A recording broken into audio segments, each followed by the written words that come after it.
Welcome, everyone, to Pineapple Support's 2023 Mental Health Summit's Living with Anxiety panel. In this insightful panel discussion, key figures from the adult industry have gathered to tackle the issue of anxiety. The conversation will navigate the intricacies of mental health in a profession that often grapples with societal stigma, performance pressures, and constant scrutiny. Panelists will openly share their experiences, examining the unique challenges that contribute to feelings of stress and isolation within the community. The dialogue aims to destigmatize discussions around anxiety, foster empathy, and explore strategies for building a more supportive and resilient environment. By addressing the complexities of mental health in the adult community, the panel seeks to promote understanding and advocate for resources that can positively impact the well-being of individuals in this industry. Let's jump right in. So welcome to all my wonderful panelists. I see a couple faces from yesterday's panel on depression, so welcome back. And we're glad to have everyone here that's tuning in both live right now and maybe watching this webinar later. How this is going to work is I do have preset questions that will navigate throughout this panel. Not every panelist will be able to hear from in every question because we unfortunately don't have the time. But what I'll do is a combination of calling on specific panelists that might have insight into specific questions. And then panelists that would like to contribute a response, maybe following that, please just raise your hand in the panel and I'll call on you. We'll make sure we hear from everyone at different points throughout the panel. And the last piece is on the bottom of your screens, there is a Q&A function. We'll do our best to, go through our questions and also address Q&As that are in there. Questions, you can put that anonymously. So if you have a question for a specific panelist or on a specific maybe response that we receive, go ahead and throw it in the Q&A and I'll do my best to address it. Wonderful. I want to start the panel out with discussing how anxiety shows up in the adult entertainment industry. But before we do that, real quick, I want each panelist to get an opportunity to introduce themselves. So what we're going to do is I will call in each panelist and please briefly introduce yourself and then give us one reason why you're here today, why you're here to speak on living with anxiety in the adult entertainment industry. So why don't we go ahead and start with Sara. Please introduce yourself and tell us why you're here. Hi, everyone. I'm so honored to be here, to be honest. Thank you so much. I am an adult performer and stage performer and stripper. And I also work in the adult industry as a PR and writer. I mean, I kind of explore different ways of living the sex industry. And I am here because I live with anxiety. Thanks so much, Sara. We appreciate that. Thanks for sharing, and we're looking forward to hearing from you. B, why don't you go next? Hi, everybody. I'm B. I am a marketing, content, and brand strategy manager working exclusively with adult industry talent. I am also here because I live with anxiety.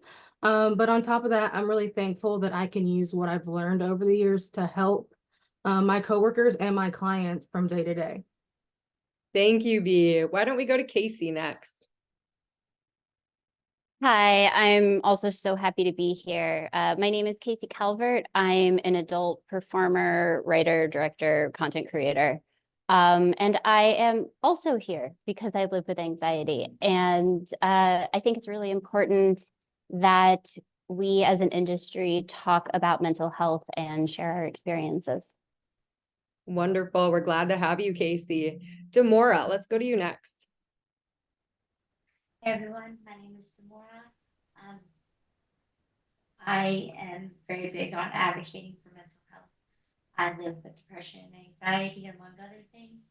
So I just try to help bring a little bit of input from my personal, life and see if I can help others maybe in the same situation. Thank you, Demore. And it sounds like your microphone might have a little distance between you and that mic. So if you want to move a little bit closer, that might be helpful for us. Thank you. Erika, let's go to you next. Hi, I'm Erika Love. I'm an OnlyFans content creator and consultant. I'm here because I'm Pineapple Support Ambassador and use their services myself to deal with my own anxiety. And I have a lot of experience dealing with anxiety in the world of both mainstream and adult entertainment. So that's what I'm here today to talk about. Awesome. Thank you, Erika. Skyy, let's go to you next. Hello, my name is Skyy Knox, and I'm here representing for Cam 4. Honey, get it? And I also am here with my gorgeous co-host, Laura Desiree. Honey, Laura, those eyes today look incredible. I like to bring joy and light everywhere I go, even when suffering through anxiety. Thanks so much, Skyy. And on that note, let's pass it on to Laura. Hello again, everyone. Great to see you for day 2 of this. Thank you for having me. I'm Laura Desiree, a content creator, podcaster, journalist, activist, curator of erotic live theater in New York City, and yes, a brand strategist with adult firm PS Group. So guess what? I'm also here because I live with anxiety. So it's great to be among you all and having such a bold conversation today. Awesome. Thanks so much, Laura. And we do have Finn Fiasco here, who I know joined us yesterday, but I'm not actually sure if they're here for the panels. Do you want to let us know? And if we don't hear back from you, then we'll keep moving on.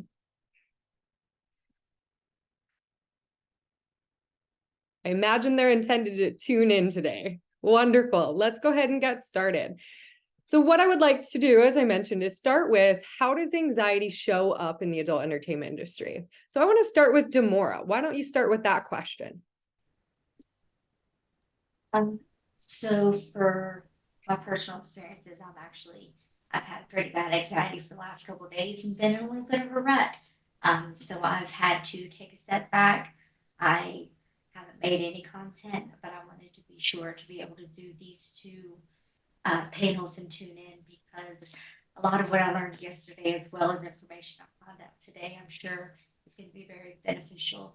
I just have to, I've been writing everything down and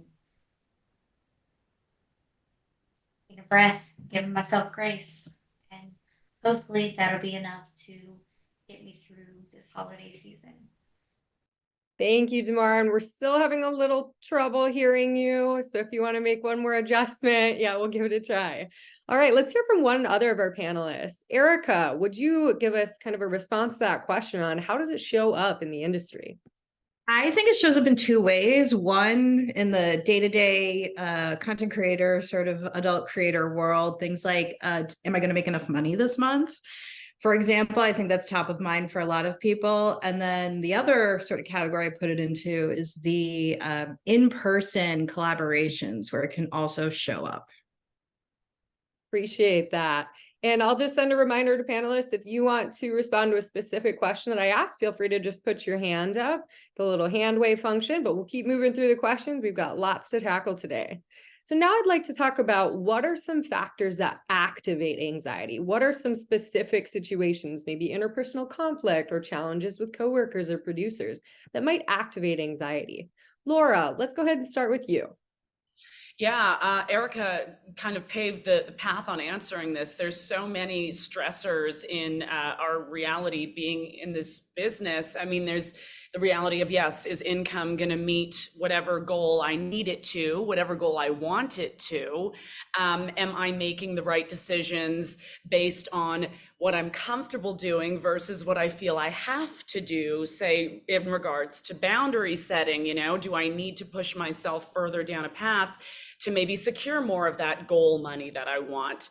And there's also the reality of the societal stigma we live within. And though it is 2023 and there's a fantasy that everything has changed and it's getting better, but you know, the more that we do mix with the mainstream and the public, we are found many ways to be aware of how that stigma still lives and exists, and it can be incredibly anxiety inducing.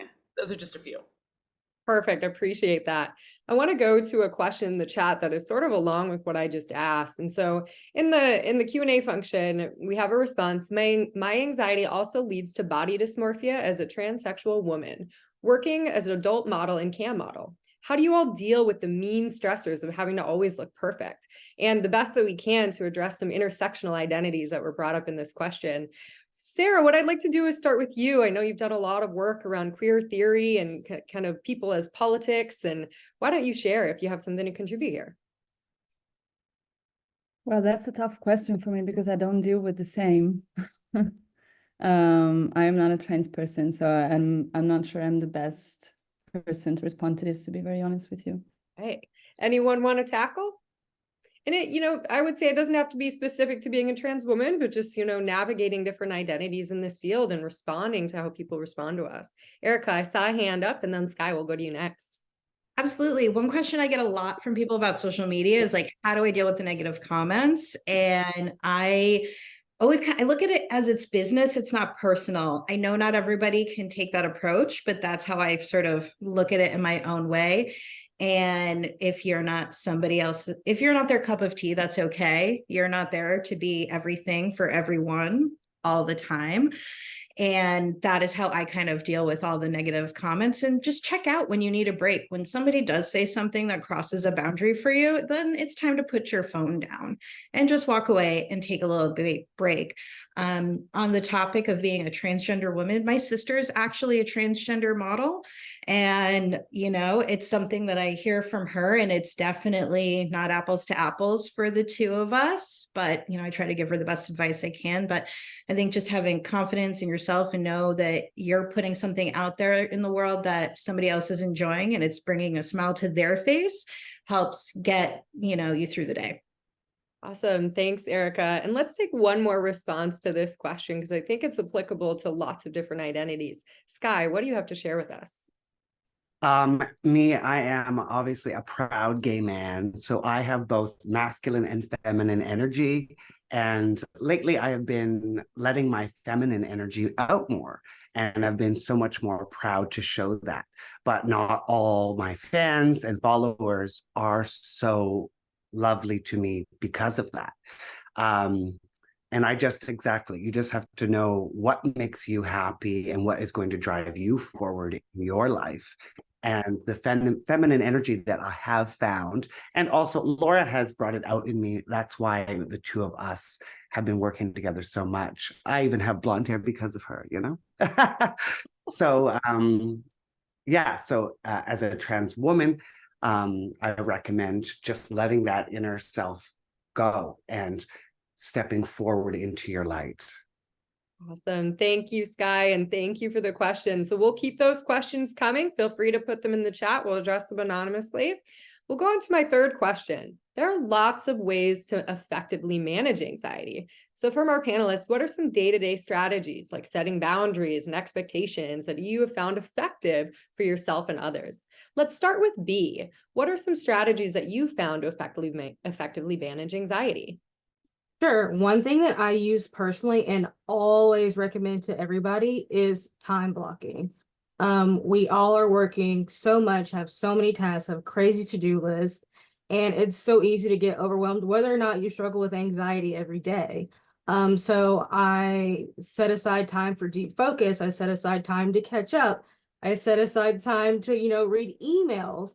And the important thing there also will say is not to be hard on yourself when you have these time blocks. If you put something on your schedule and you don't do it, that's okay. Do it tomorrow. But start slowly. And I depend on it. Every day is so different, but it looks kind of the same. And that helps so much with anxiety. I love that, the mention of routine, right? So there can be lots of chaos and lots of different things thrown at us, but finding a sense of routine and harmony can be really helpful too.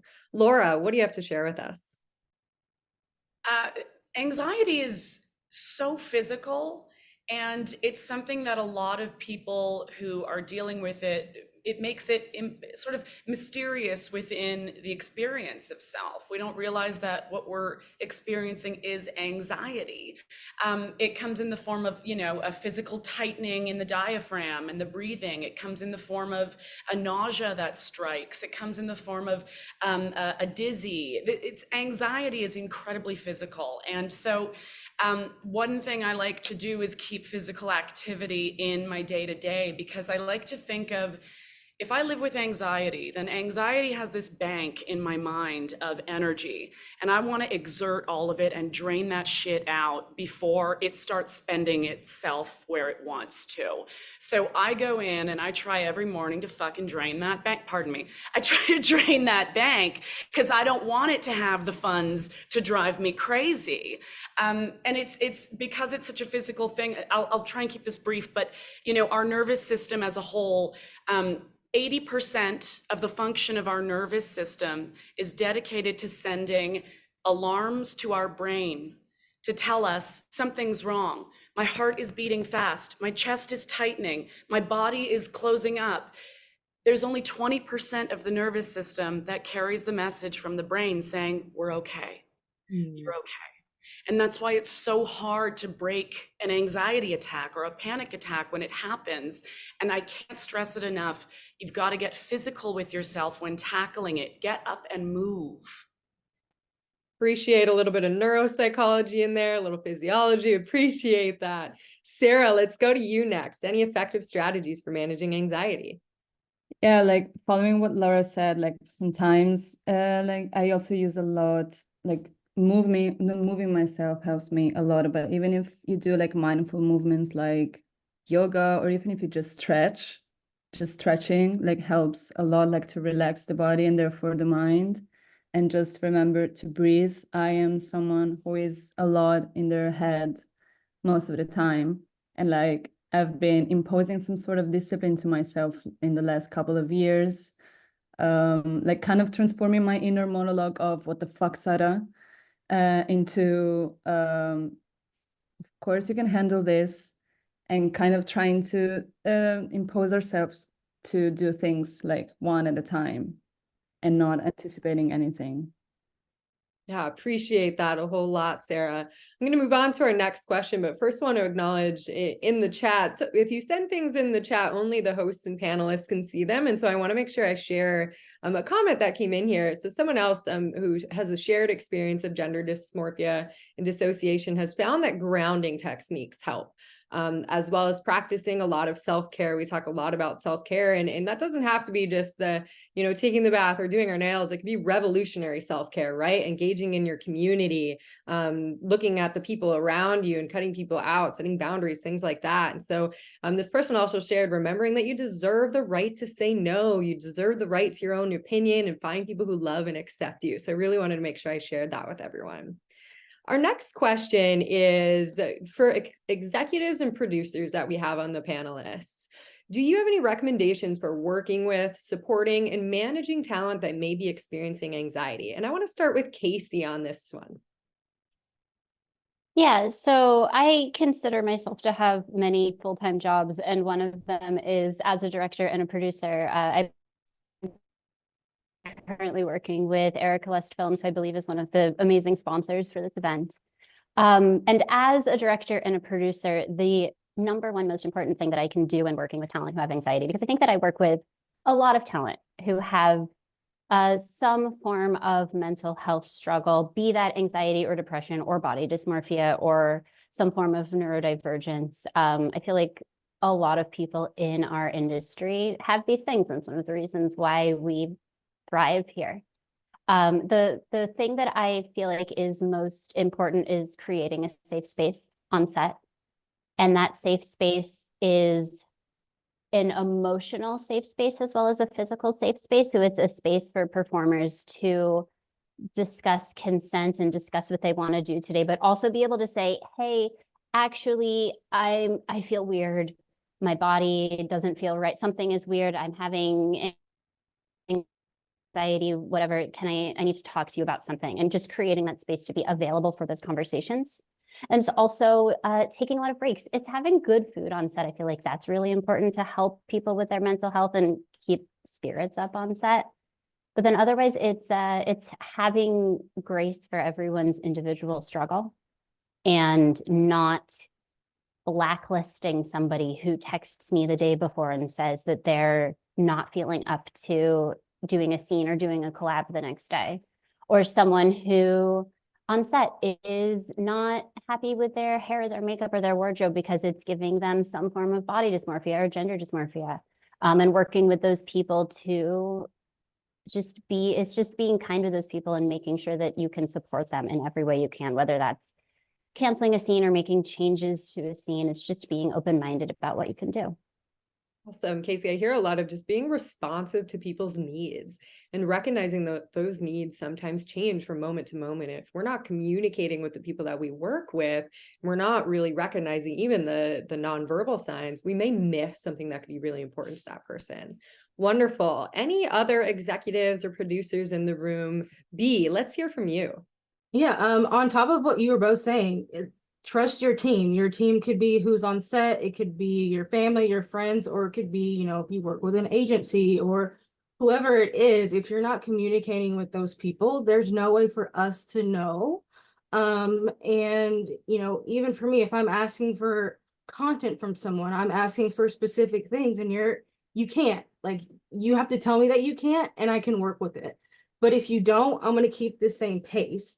And a lot of people don't realize that the boundaries that are set, you know, when you're at the studio, when you're on set, are the same in a virtual setting. If you set an expectation with me at one point and that changes, let me know. You know, if you were open to this kind of content before for customs or whatever the case may be, and you're not anymore, let us know. I mean, don't be afraid to say that, because we're also here to help you find balance. Because at the end of the day, it is your business, it is your life. I want to help you make as much money as possible always. But if there's something that's changed with you, we'll work with you. Don't put yourself in a place where you're going to stop creating and you're going to be locked up because you're afraid to communicate. I know sometimes it can be hard to communicate, but that's why it's important to always have like an open line and be frank both ways. Awesome. Appreciate that recognition that it goes both ways, right? And sometimes what we are is we're in a relationship with people, right? Even if they're our coworkers, the people we're working with, our producers, our content creators, we're all in a relationship, and recognizing that it's more than just, you know, a performer in front of you, that it's human beings too, and that being responsive to those needs and communicating is really important in this industry. I want to shift over to the chat just for a minute here. So we have a question of, how can I soothe the anxiety of feeling invisible in the industry? I'm always scared that my career is over, even though it's been years. Skyy, I'm wondering if you'd be open to tackling that question. Well, first of all, your career is never over until you say it's over. You can take as many breaks as you want. You can even stop and go work at a mall if you need to for a few months and just brain out on something else. I don't ever think you should ever focus on those things. I personally am not filming right now myself, but I'm doing all these other wonderful projects, working with different companies like Cam4, ManyVids, inspiring people. But when you're ready to come back, you always just come back. Awesome. Thanks so much, Skyy. And just because I think this is a really great question and something that a lot of people face, of feeling invisible in the industry, not sure kind of what direction to go in their career. Demore, do you have anything to add to, you know, how do you cope with feeling like your career is over, even though it's been years? Something that I do a lot is sometimes I have to take myself and take a step back and look at it. Just like, okay, I thought it was over at this point, and look the next big step I did, and do like that, and be like, maybe it's a plateau, and find something else that I'm interested in, find something else that I might like, a new fetish, a new kink. Take a breath and try something new, and maybe that'll give that little boost of, I guess, confidence to help you take that next step. Awesome. Thanks, Demore. Laura, let's hear what you have to say, and then we'll move on to the next question. just picking up right where Demore left it, don't discount the power of reinvention and how exciting it can be to start planning what that looks like, what changes, what enhancements, what new approach is happening. That can be so exciting. I mean, it's the reason Madonna has as many identities as she does. Like, get into the reinvention and the excitement in revitalizing yourself. Awesome. Thanks, Laura. So I want to, before we get to our next preset question, there is a question in the chat that may not be personal in terms of shared identity with the panelists, but I imagine some have worked with folks that share these identities. So does anyone have any recommendations on how to get into the adult entertainment industry as a heterosexual male performer? Go ahead, Erika. So if Finn was on the panel right now, he would be the best person to talk about this. I don't want to speak for him, but I'm going to suggest you follow a guy like Finn. You pay attention to what he's doing and who he's working with. Maybe you even pay to join his OnlyFans and see what type of content he's making. And that is probably one of the best ways to get started. Basically, do your research, see what the men that do have a big following and work with a lot of different women do. And then you can even, reach out to them for help, get some tips, hear it from them. So even though Finn's not here, I'm like, this is definitely a question for him. So got to give him that little plug. I love that. And I love when we pull up and hold up other performers. So before we hear from Laura, I do want to just mention that if you go to the Mental Health Summit's website, on the agenda, you can see an image of each of our panelists, including yesterday's panel on depression and today's panel on anxiety. And with each name is a link to their socials, to their websites. And so if you're looking for someone maybe specifically like Finn from yesterday, his socials are linked there. And then we also had a question about a specific panelist from today. And so if you're trying to get in touch with someone, follow their content, learn from them, go ahead and find those links on the website. Laura, we'll hear from you next. I mean, it's the number one question on most of our hidden DMs. I'm a heterosexual man. How do I get into porn? So I just want to address that you may have the most sincere intentions, but please ask yourself if this is for professional ambition or if you have some other agenda in mind, because that's not what's needed in this industry whatsoever. So, if there's a professional plan in place, then, professionals are willing to speak with you about it, but there's also nothing stopping you from just starting an OnlyFans account today and showing us what you got. Awesome. Appreciate that perspective, Laura. Let's go into the next question, and I'll just throw out again that the Q&A is open. We've had some great questions so far, so keep them coming.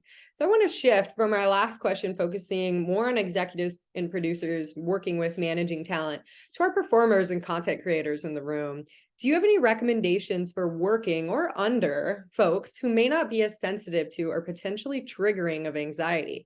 And I want to highlight that there was a specific question in the Q&A around this question. How do you deal with inappropriate individuals on set for fear of being blacklisted or considered difficult? It's not just a much more raw and honest question than the one I came up with. So I want to note that. So any, performers, content creators, how do we work with those difficult individuals, the individuals that might be triggering our anxiety? From here, let's hear from Skyy. Why don't you go first? Well, it definitely is a tricky topic because being on set, you don't want to say the wrong thing. You want to be the one everyone wants to call back for every movie, for every gig, especially in the gay porn world. There's a lot of people that don't say no. So I would recommend, not making, I would say, a huge deal about it and kind of just taking yourself aside and go over what just happened. How does it make me feel? And maybe think, who is the best person on set or off set that I could talk to about this? Take a step back and think, how can I make this not a bad situation for everybody, but a healing situation for me? Appreciate that, Skyy. And I think that's the emphasis of having good mentorship and having good colleagues that we can turn to in those situations. Casey, what do you have to share with us? That's exactly what I wanted to throw out there was, if you're on a set where you just can't in that moment go to the director or the producer and say, I'm having anxiety, something is triggering my anxiety. If the act of doing that causes too much anxiety. My recommendation would be to rely on this guy. This is, oh, I'm putting it in the blurry spot.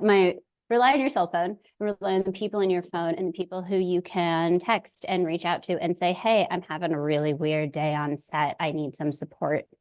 And have those people ready to go in your head so that you can send a quick text and get a little love. Perfect. Having that support system is crucial. B, any recommendations for folks that might be working with difficult others? Yeah, again, just the biggest thing is having support. If it's one person, if it's 10 people, someone that you can rely on. And again, boundaries can change and you have to work to be in a place where you can recognize that, hey, maybe I was okay doing this before, but I don't want to do this anymore. Just be gentle with yourself and, you know, that's okay. You can stop at any time. You can change your mind at any time. And we're in a place now where there's room for everybody at the table. And there are lots of people who want everybody to eat, right? So if, you know, you have a situation on set, you have OnlyFans, you have mini vids, you have all these other opportunities now, where you are 1000% in control. Obviously not with the money thing, but you know, as far as what you're producing and what you're putting out, you have control there. So if you need to take a step back and just be honest with yourself, take a step back and go somewhere where you have more control. Yeah, and I think that's just be honest with yourself and everybody around you. Every day, again, every single day is a new day, and if it changes from day to day, that's okay. Thanks, B. It reminds me of a topic we got to a lot yesterday was protecting your energy, both on and off set. And so recognizing, you know, we can't control everything in this environment. We can't control everything in the entertainment world, but the things that we can control is what you were talking about, protecting our energy, recognizing when it's time to take a step back. So I appreciate that. Erika, let's hear from you last, and then we'll move on to our next question. I was just going to add, you know, if you know what some of your triggers are potentially, or things that make you uncomfortable, just communicate those in a very kind, polite way up front. Send somebody a text and say, hey, here's the type of content I make. Here's the kind of content I don't make. Here's where I post my content. Here is absolutely where I do not post my content. You know, think about that whole process from start to finish and what you can communicate about your expectations before you, you know, shoot a scene with somebody or collaborate with them. So you're trying to minimize as many surprises along the way as possible. Awesome. Thank you, Erika. So we are just a little over halfway done with this panel. So I want to put in a final reminder. If you have any questions for a specific panelist or for the panel as a whole, please throw that in our Q&A and you can do that anonymously. So this is a question I'm throwing in today. I didn't prepare it, but it came up from yesterday. We started at the end of the panel talking about solutions. So we're talking about living with depression, managing depression in the industry. Today, we're talking about living with and managing anxiety in the industry. What I want to hear from folks is if you were going to solve that problem, if there were solutions, tangible things that we could do to resolve this issue in the industry or start to tackle it, what would it be? And anyone can respond to this one, but Demore, I'm going to challenge you to go first, and then we'll go to Laura. Honestly, I think one of the things that we can do just in general, but also with mental health, is pick people up. Yeah, to some people, this is like dog eat dog world competition.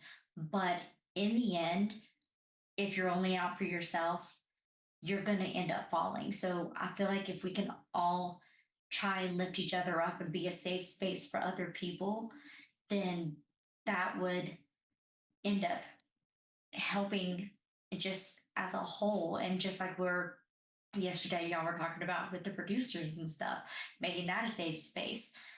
Stay true to yourself and have your boundaries.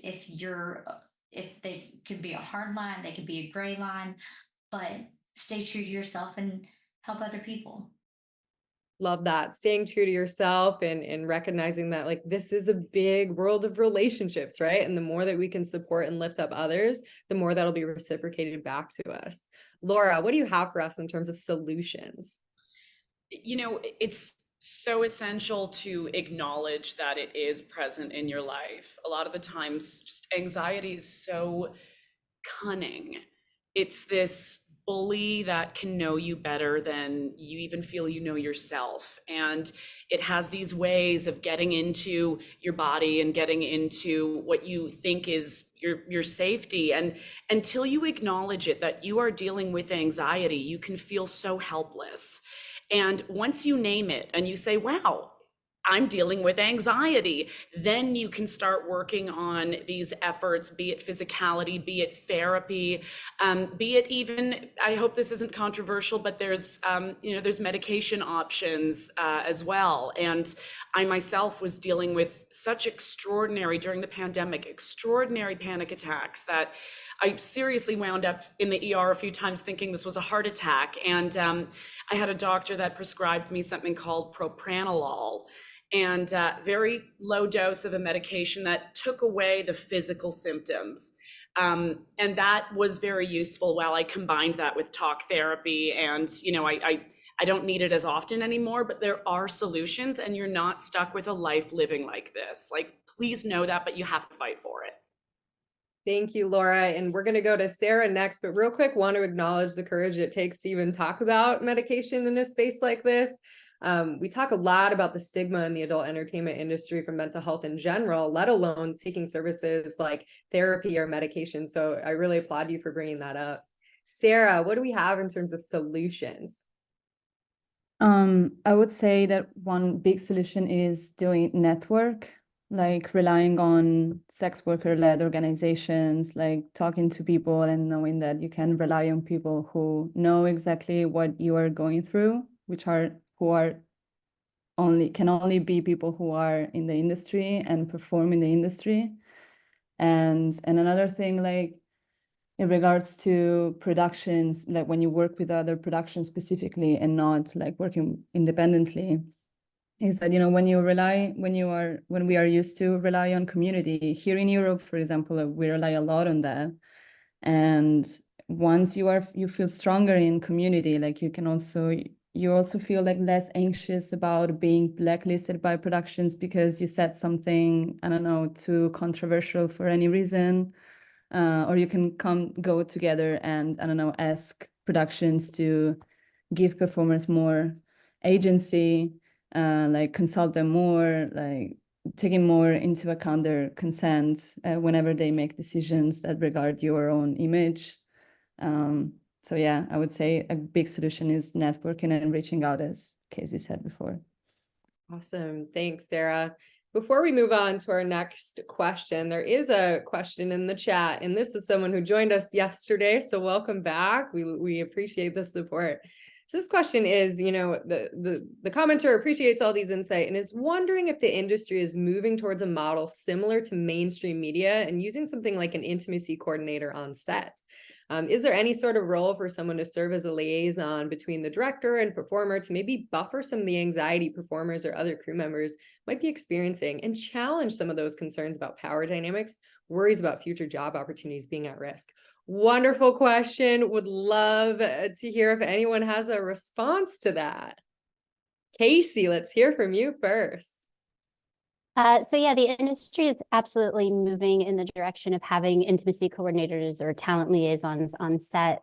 I currently work with Dorsel as their Los Angeles-based intimacy coordinator. So for every Dorsel production that happens in Los Angeles, I am on set. I don't work for the director. I'm not being paid by the director.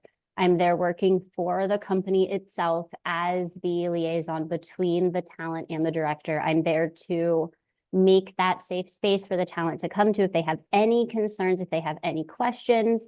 I'm there to make sure that everybody feels like they're doing things within their boundaries that day on set. I'm sort of there as like a friend to make sure everyone feels taken care of. And I know that a lot of other companies, including the majority of the large studios, are working towards having something like this in place starting pretty early next year.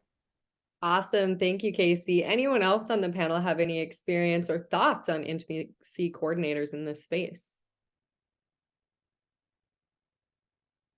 Laura, let's hear from you. I just got certified like a couple months ago, but yeah, I mean, it's incredibly essential. And when you understand how many layers of power there are, I'm sure Casey, you probably could speak forever on this. There's so many layers of power at play when it comes to any kind of production. It's not just the director calling the shots over the performers. There's the layer of who's holding the informational power as to how long does production go and how is pay being handled. There's the referential power of, hey, how is my reputation going to be carried on to other productions upcoming? Like, there's so many rings of power plays happening in a production. And so the intimacy coordinator, is able to be that place of compassion and that place of safety for those that are literally on the front lines performing the task at hand. And it's an incredible line of work that is so essential. My God. Wonderful. Thanks, Laura. I'm going to put a final reminder for any additional questions in the Q&A. We've had some wonderful questions. We're approaching our final takeaways, so throw those questions in while you get a chance. Sara, what do you have to share with us about intimacy coordinators and other ways to kind of provide consent and safety around set? Now, just to stress even more what Laura and Casey said, like I had experiences in big productions without an intimacy coordinator, and I know that it would have been so much better for my anxiety to have one on set precisely because of what Laura said about the power dynamics that are on set, like it or not, and the fear and the anxiety that we have about, not being blacklisted by productions, not being the problematic one, which is a thing even in the most ethical productions whatsoever. And so like it's important to have that someone that is like not a part of the production itself. And so that you as a performer who is experiencing anxiety for any reason, or you're not feeling well for any reason, that you know that you can genuinely rely on someone without feeling that you're going to be a problem for the production's finances. Awesome. Thanks, Sara. And thank you so much to who asked this question. I love the question so much. Let's hear from Erika. One more response here. I think it's important to also mention so many of us are self-producing our own content. We're hiring our own photographers. We're hiring our own videographers. We're probably not in a place where we're hiring our own intimacy coordinators. So if you are working with a group of people for the first time, or you're going to a shoot house and you've never been to one before, ask kind of like who's in charge, who's playing that role potentially of project manager or producer for the day. Who can you go to if you potentially have a problem with something or someone, unfortunately? Ask where, like, if you need to take a break, where's the quiet space? Where's the quiet room? Is it your bedroom? Is it outside? Just, don't be afraid to ask those questions up front. So if something does happen, you have that sort of game plan in place to sort of ease any anxiety that might come up in the moment. And so everybody's kind of staying calm in that moment instead of, responding to situations in maybe a negative way. Awesome. Thanks. Before we move into kind of final takeaways, there's a tough question in the chat that I really want to ask. And this is along the lines of, consent and safety on set and stigma, that we talk about a lot of stigma in the industry.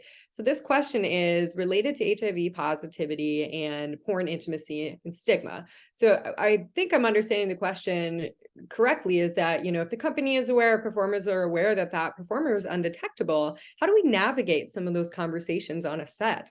I'm going to open this to anyone that feels comfortable answering.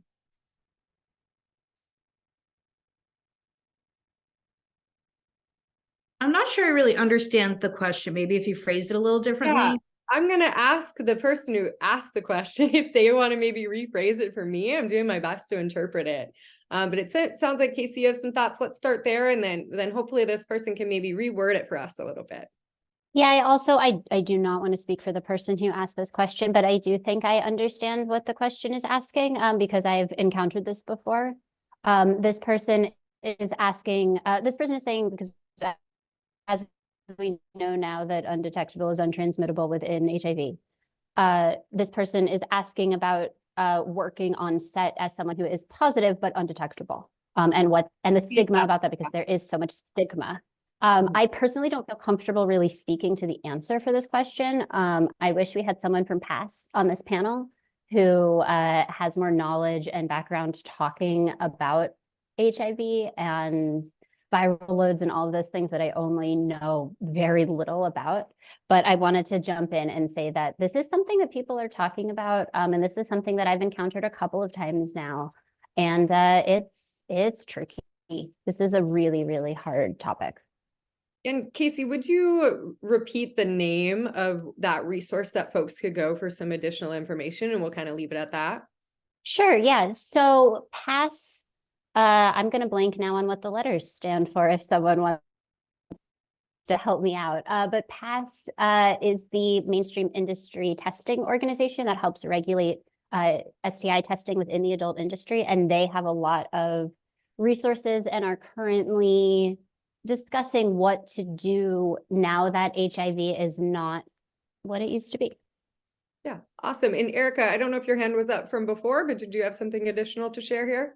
Wonderful. Okay. Well, thank you to the person that asked that in the chat. I think it's important to acknowledge that these are conversations happening on set, right? They're happening in the industry, and how do we balance kind of stigma and updated research and science that we know about, being undetectable, being untransmittable. And these are conversations that we're having. So at this point, we've got about 10 minutes left of the panel. What I want to do is hear at least one last time from each of these amazing panelists. So we've talked about anxiety, how it shows up in the industry, some factors that activate anxiety, how to effectively manage anxiety. And then we've heard from both performers and content creators, as well as the executives and producers, on how do we manage that on set when we're working with other people. So as we wrap up this panel, I want to hear from everyone. What is a final takeaway from the audience? If they're going to leave this panel and you want them to know one thing about anxiety in the industry, what would that be? B, I'd like to start with you. One final takeaway. Sure. I know on yesterday's panel, there was some talk about how depression can be invisible. Anxiety tends to be something that is a lot more visible. You can sense it in people, you can sense it in yourself, and it's a lot more obvious. And I think we all have a responsibility to, especially, when we're interacting with people, whether it's in the business or in our personal life, is to pay attention to those things. If you know there are certain things that make you feel some kind of way, or you would react to something, just be mindful in this world where we're all afraid to say things, we're all afraid to do things, or, really be open and honest. I think pay attention to what you see in people, really listen to what they're saying. And then also, if you struggle with anxiety yourself and you've used all these tools and they're not working, that's okay. If you've taken your walk, if you've worked out, if you've meditated, if you've taken your meds and you still have a panic attack, that goes back to anxiety being so visible and ever present and unpredictable. And that's okay. And tomorrow is a new day. But as long as you have these tools and you at least try, don't beat yourself up. And just know that it's not always all going to work. But you can always try again. Awesome. Thank you, B. Demore, let's hear from you next. A final takeaway. So I think the other thing that has helped me a lot, and I hope will help somebody else, is something that I actually use with my kids. We call it hurricane brain. Whenever we're feeling overwhelmed and getting there, but we're not quite there yet, so we're trying to get back. One of the other things that we do, I write it down. My kids do it in a different way, but the way that we can explain it is there's different colors of yarn for different situations in your brain. You've got family, you've got school, you've got work, and different things like that. And then every now and then, the way that the panic attack starts is the yarn starting to get intertwined and getting tangled. So what we do is we take a breath and we pick one thing and we try and focus on it, and we're like, okay, let's write this down or talk about this, and to try and separate that color and then each piece individually as well. I know sometimes that can't help with everything, because sometimes if you're on set or you're working or you've got deadlines, then you just sort of have to find a different way to do it all at once. But excuse me, that is something that is very important to me and my family, that we use our hurricane brain and try to piece the pieces of our puzzle together and make it pretty little yarn balls and not a crazy thing. So just don't give up. There's always more options. There's always new ways. Everyone's different. Find something that works for you, and don't let anxiety, depression, mental health get the best of you. Tomorrow's a new day. Thanks, Demore. I love the recognition that it's so individual for each person. Appreciate that. Skyy, let's hear a final takeaway. I like to look at my anxiety as the imaginary friend that never went away. They have attached themselves onto me and they're there for life. And I have kind of like made an embodiment of my anxiety. And from time to time, I need to slap that bitch in the face, and it works, you know? So taking my imaginary childhood with me into the future, I'm learning how to control it just as you would anything else in your life, day by day, step by step. Thank you, Skyy. Appreciate that message. Sara, let's hear your final takeaway. Never lose a chance to set a boundary. If there is something that the porn industry taught me, like the major lesson that I got from the porn industry was precisely to set a boundary clearly, more than one. And so like I think that one of the best ways to avoid any unnecessary anxiety sometimes is just to speak out and let it out and say exactly what you need to feel good or better. Wonderful. Thanks, Sara. Erika, let's hear your final takeaway. I had to give people one piece of advice. It would be remember to breathe. Remind yourself to breathe constantly.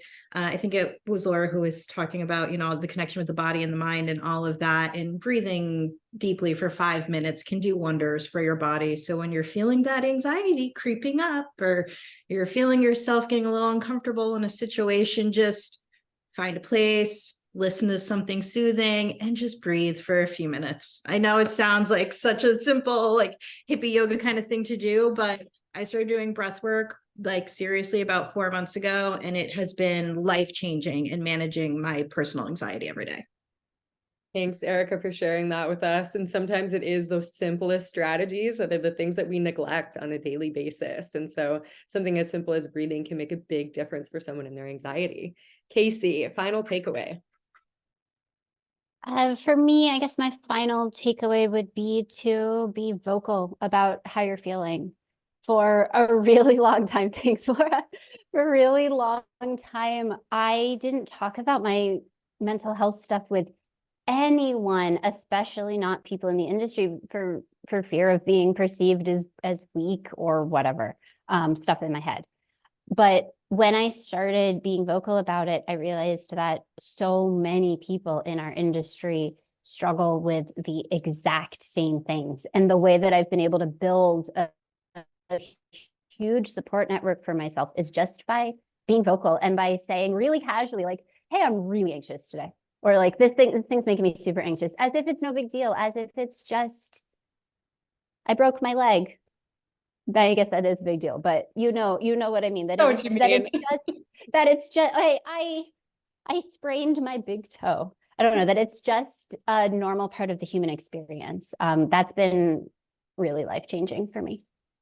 I love that comparison of we take care of our physical health in a lot of ways to be in this industries, and yet we neglect sometimes our mental health, right? And so making that comparison.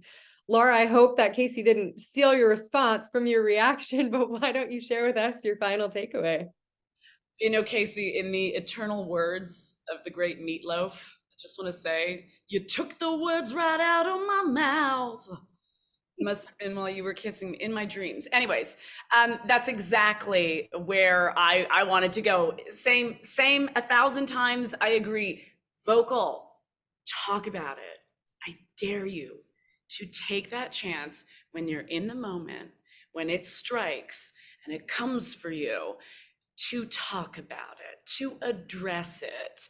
I still have to remind myself in those moments, like, it's okay to let the person or the people know that you're with, like, oof, a little bit of anxiety right now, because it doesn't need to be this big paralyzing experience. And on the other side of that, when someone says to you, because they're feeling brave enough and comfortable enough that they're dealing with some anxiety, make sure that you at least grant them the opportunity to say that and make them feel safe. I'm not telling you to solve their problems or go into like trauma counseling or whatnot. That's not it. But in those moments when someone is expressing that, be there for them, you know, make sure that they know that they're not alone in dealing with some of these swings of anxiety. It's part of our life. It's part of our humanity. And make sure that, you know, you are there for someone when they confide in you in that way. Thanks so much. On that note, just talking about it, right? I need to take an opportunity to plug Pineapple Support, which is the reason we're all here today. And what they have, just amazing website that outlines the different therapy and resource options that are provided through Pineapple Support. Sometimes folks are not ready for the individual therapy piece. That can be the most challenging. So when we're talking about using, you know, our resources and the people we might need to talk to, it doesn't have to be in the form of individual therapy. It's great if it is, but sometimes that can come through a support group, which is something that Pineapple Support offers. It can come through one of our workshops that are put on monthly, or webinars. So I'm a person who provides pretty frequently webinars for Pineapple Support, and just being able to interact in a chat like you all are doing right now and connect with people that have similar experiences. There's lots of ways to get that out there. It doesn't have to look the same for everyone. So we do have just a couple minutes and a couple more great questions. So I want to get to them before we wrap up, but I want to hear, let's do kind of like a rapid fire. So I want everyone to think really fast, and I want to ask everyone this. So I'm going to challenge you. If there is one industry specific behavior or attitude that you'd like to see go away in 2024, what would that be? So I want everyone, if you have a response, to share, but who's going to be my volunteer to go first? I see lots of hands. B, let's go with you first.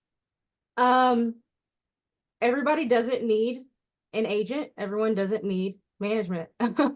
There's, I think, this long-standing precedent that you can only succeed one way. And more and more people that are saying that there are different ways that you can succeed and thrive. And you don't need to depend on these people who have caused all these other people trauma.